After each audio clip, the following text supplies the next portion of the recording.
You ever feel like you're just on autopilot, just going through the motions day after day? Mm-hmm.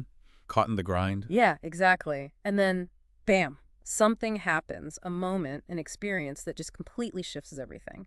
Your whole perspective changes. Yeah, those are the moments we're diving into today, these really transformative experiences. Right. The kind that can, well, fundamentally change your deepest beliefs about reality, about yourself. And lead to huge changes, right? Like people dropping old habits overnight or suddenly not fearing death anymore. Exactly. Or finding this new focus on, the greater good, something bigger than themselves. And you said the core idea here is, it sounds almost strange, the dissolution of the self. That's right. It's this fascinating concept where the I, the ego, even the feeling of having a body, it just seems to melt away. Sounds pretty out there. Yeah. But you're saying the insights are really valuable. They are, absolutely. It reminds me of the philosopher Schopenhauer. He had this quote. He said, "The person who is involved in this perception is no longer an individual.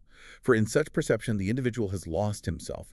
He is pure, will-less, painless, timeless subject of knowledge." Wow, okay. Pure subjective knowledge. That's a lot to unpack. Definitely. And that's what we're going to try to do for you today. Connect that kind of philosophical idea to these very real human experiences. Okay, so let's start with the basics then. The self that dissolves. What actually is it? Because we tend to think of it as, fixed. Me. Right. But the sources suggest it's much more malleable. It's really a collection of mental processes, that sense of I that thinks and feels, remembers, plans. Navigates the world. Exactly. And it has a neural basis, connections in the brain. Specific areas like the cingulate cortices, the medial prefrontal cortex, they're all involved. And they actually keep developing well into middle age. So this I is our constant companion, useful for thinking about ourselves, setting goals. Crucial, yes. Yeah. But it also has a downside, doesn't it? Oh, yeah. The mental chatter. That's it. The negative thoughts, the worrying, going over and over things. Obsessing, catastrophizing. Yeah. It can make life pretty miserable sometimes. Totally. Just thinking about some tiny thing someone said like 3 weeks ago, and it just loops. Been there. But you can escape it sometimes, temporarily. Like those flow states. Yeah, exactly. When you're just completely absorbed in something. Like playing sport, or coding, or climbing. Or even just, getting lost in a really good piece of music. Mm-hmm. You're just there in the moment, content. That feeling of selflessness. For a bit, yeah. But then as soon as that intense focus drops. Wham. Back comes the chatter. The self pops right back up. And this is where the Buddhist perspective is really interesting.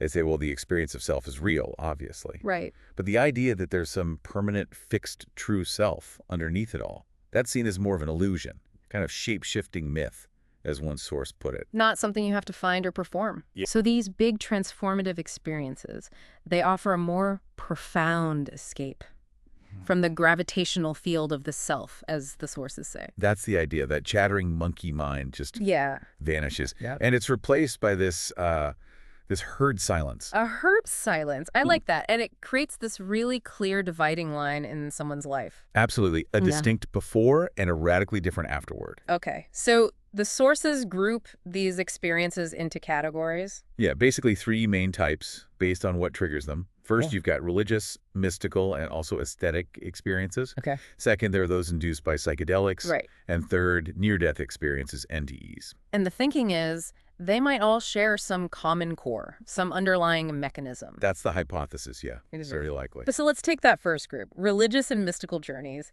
History's full of these, isn't it? Oh, absolutely. Saints, sages. Think of someone like Blaise Pascal, the 17th century philosopher. Yeah. After he died, they found this little piece of parchment sewn into his coat. It described this incredibly intense divine experience he had back in 1654. Wow. What did it say? It started with the word fire, and then went on. The God of Abraham, the God of Isaac, the God of Jacob, not of the philosophers and intellectuals. Certitude, feeling, joy, peace. Certitude, feeling, joy, peace. That's powerful. And people coming out of experiences like that often use similar language, don't they? Being bathed in cosmic light, or feeling everything is love, or becoming one with the universe. Phrases that can sound a bit cliche sometimes. They can, yeah. But the point is, for the person experiencing it, it's not just a nice feeling. It's like a fundamental reset. It overrides years of conditioning. So it can lead to those instant massive changes, like quitting smoking just like that, or losing weight without the usual struggle. Exactly. things that normally take huge amounts of willpower. Think of like the classic Pauline conversion story, Saul on the road to Damascus. Right. Instant transformation. These things often strike like lightning.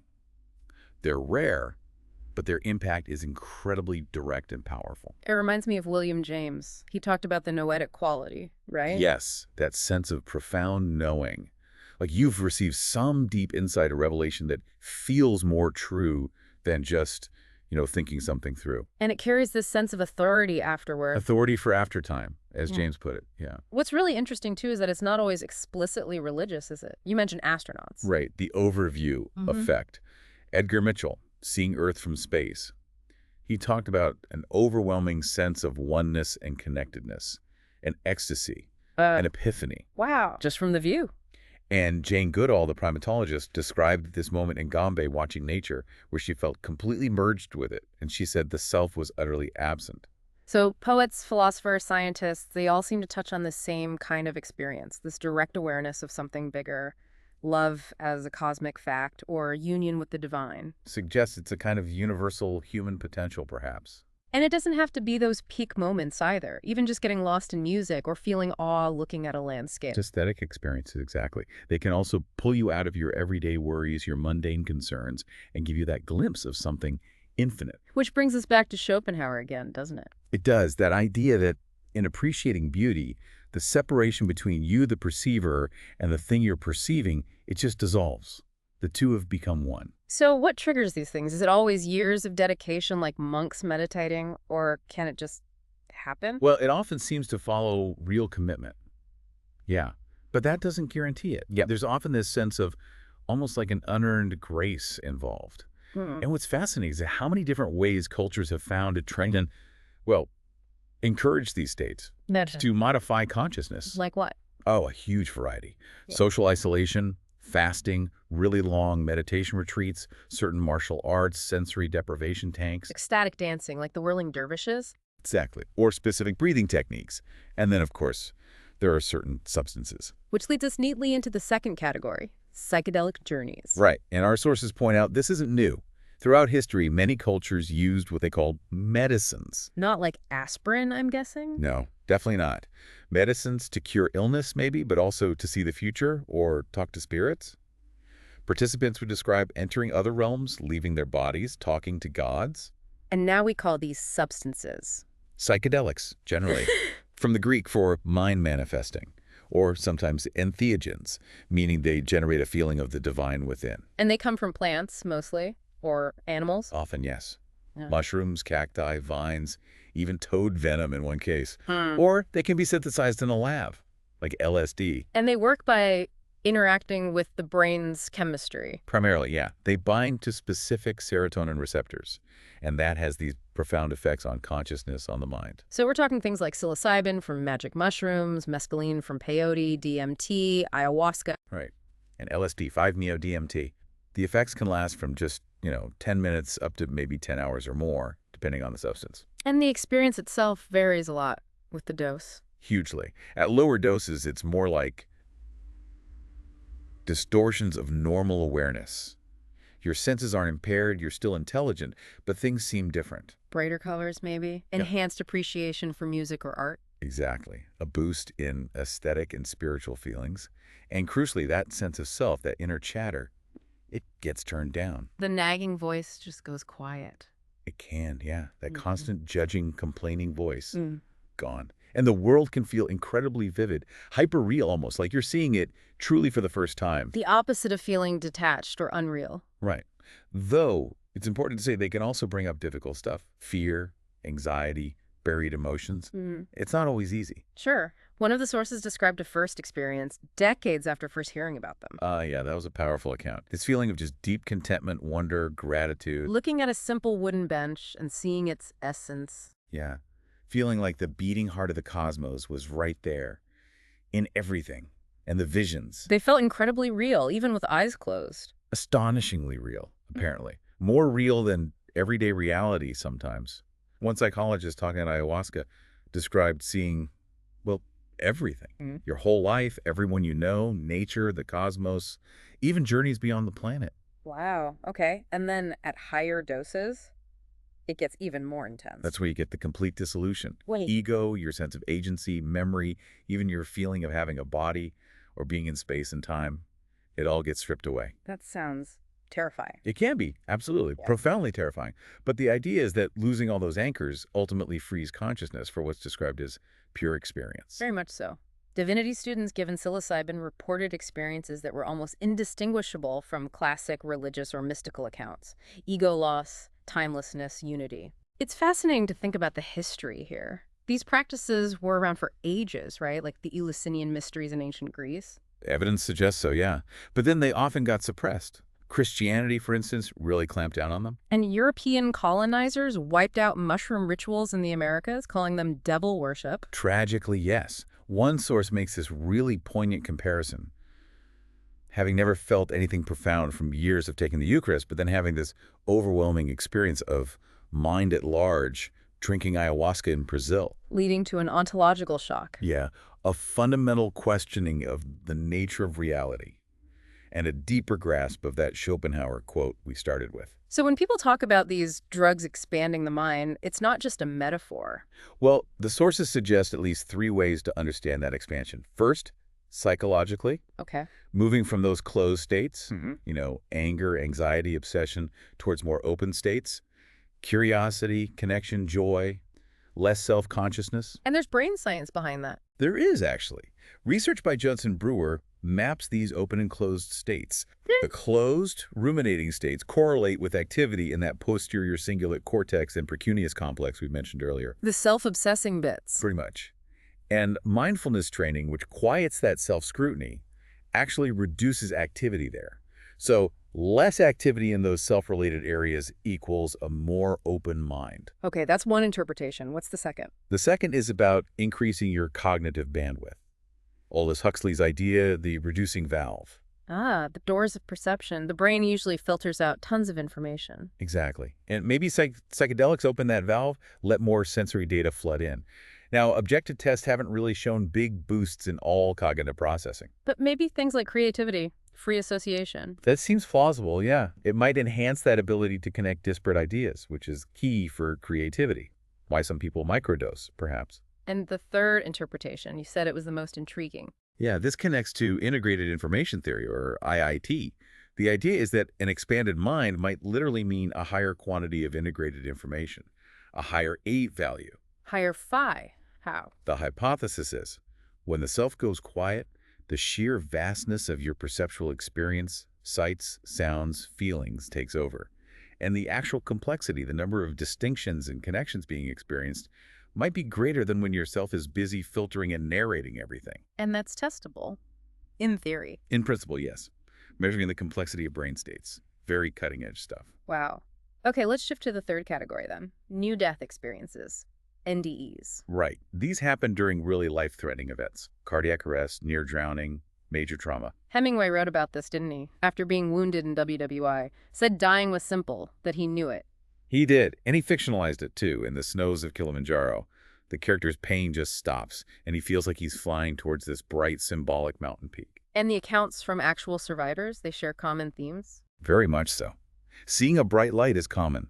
Feeling like you're outside your body, looking down, meeting spiritual beings, sometimes deceased relatives, reviewing your life. Time and space feel completely distorted. It's often portrayed as blissful, right? Yeah. Peace, love, loss of ego. Those positive NDEs definitely get more attention, yeah. But it's crucial to remember terrifying ones happen too. Hellish experiences, full of anguish and despair. And these NDEs, they stick with people, unlike just remembering a close call. Apparently so. They're often recalled with incredible clarity, decades later.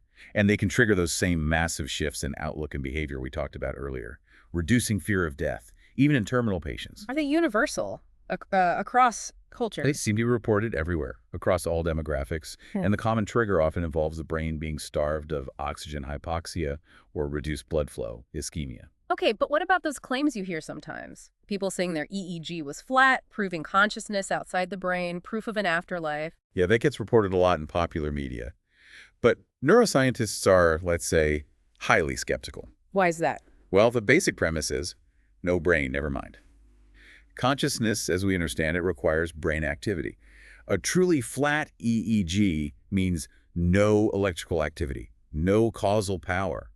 That doesn't support consciousness persisting. And practically, it's hard to know exactly when the experience happened relative to the flat line. Exactly, especially when someone might be confused or sedated for hours afterward. Plus, the content of the visions often matches the person's own religious or cultural background. Which doesn't really point to some objective, universal afterlife. It makes it less likely, certainly. But the feeling of the experience, the phenomenology, it sounds similar to the psychedelic ones. Very similar, yes. That sense of the body dying, the self-dissolving, it happens in both. The huge difference, obviously, is that psychedelics are generally physiologically safe when used carefully, whereas NDEs involve actual physical trauma. One source even described a kind of psychic death on a powerful psychedelic, 5-MeO-DMT. Ah, the toad, yes. Described as awful intensity, space fracturing, being sucked into a black hole. Yeah. Immense terror mixed with ecstasy. And it took years to integrate that. Years for their inner life to recover, yes. But it ultimately led to this profound, tranquil acceptance of death. So circling back, the idea is that all three types, mystical, psychedelic, NDEs, might share a common neural basis. That's the leading hypothesis. Some shared underlying neurobiological mechanism. And one possibility involves the brain actually becoming quiet. In specific areas, yes. Particularly that posterior hot zone, visual, auditory, sensory cortices, plus those self-related areas like the cingulate and precuneus. A lull in activity there. Which is weird for waking life, right? Normally it's buzzing. Very unusual, but it fits perfectly with descriptions of a vast, empty expanse, timelessness, no story, no self. And there's research supporting this, like with experienced meditators. Exactly. Melanie Belly's work with Buddhist monks achieving pure presence, just luminous emptiness, no self, showed exactly that. Minimal activity in the posterior hot zone. The brain being as quiet as the mind is calm. Beautifully put, yeah. Okay, but here's a crucial distinction you mentioned. A silent cortex versus a silenced one. Yes, this is key, especially for theories like IAT. Think of Sherlock Holmes and the dog that didn't bark. That was significant because it could have barked but didn't. Precisely. A silent cortex is intact. It has causal power, it could be active, but it's currently quiet. That quietness is a meaningful conscious state. It represents something, emptiness, peace, whatever. Whereas a silenced cortex Is one that's damaged or suppressed, like by anesthesia or injury. It's lost its causal power. It can't be active in the same way. That state corresponds to unconsciousness. So just seeing low activity on a brain scan is the whole story. Not at all. The potential for activity matters. This idea challenges simpler models where consciousness just equals lots of processing. Experience might persist even when the usual signals seem off. Okay, so wrapping this all up. After looking at mystics, psychedelics, near death, why are these extraordinary experiences so important? Why should we care? Well, the sources give us three main reasons, really. First, they seriously challenge our everyday physicalist view of the world. How so? Because in these states, fundamental things like space, time, even matter and energy can seem to vanish. Yet experience continues. Consciousness persists. That's a profound puzzle. Well, okay, that's big. What's the second reason? Second, they seem to reveal these hidden recesses of the mind. They offer access to states or places, internal landscapes that feel incredibly real and deeply revelatory. They offer new ways of seeing reality. Not just interesting, but insightful. Exactly. And third, perhaps most practically, their therapeutic value. Right. We touched on this, helping with depression, PTSD, anxiety. Addiction, end-of-life distress, suicidal thoughts. The potential for healing and profound personal growth seems immense. These aren't just fringe phenomena. They could be powerful tools. It really is a compelling area. This whole exploration has shown such an incredible range of human potential, ways the mind can shift. Absolutely. It opens up so many questions. So here's something to maybe leave you thinking about. If that everyday sense of self really is optional, if it can dissolve, and if these profound transformations can emerge from a brain that's actually quieter in some ways, what does that mean for us? Yeah, what possibilities does that open up for how we understand our own consciousness, how we might cultivate it beyond our usual limits? Could you maybe seek out ways to experience that mind at large for yourself in some form? Lots to ponder there. Definitely food for thought. Well, thank you so much for joining us on this deep dive into expanding consciousness. We hope it gave you plenty to think about. Keep exploring, keep questioning. Thanks for listening.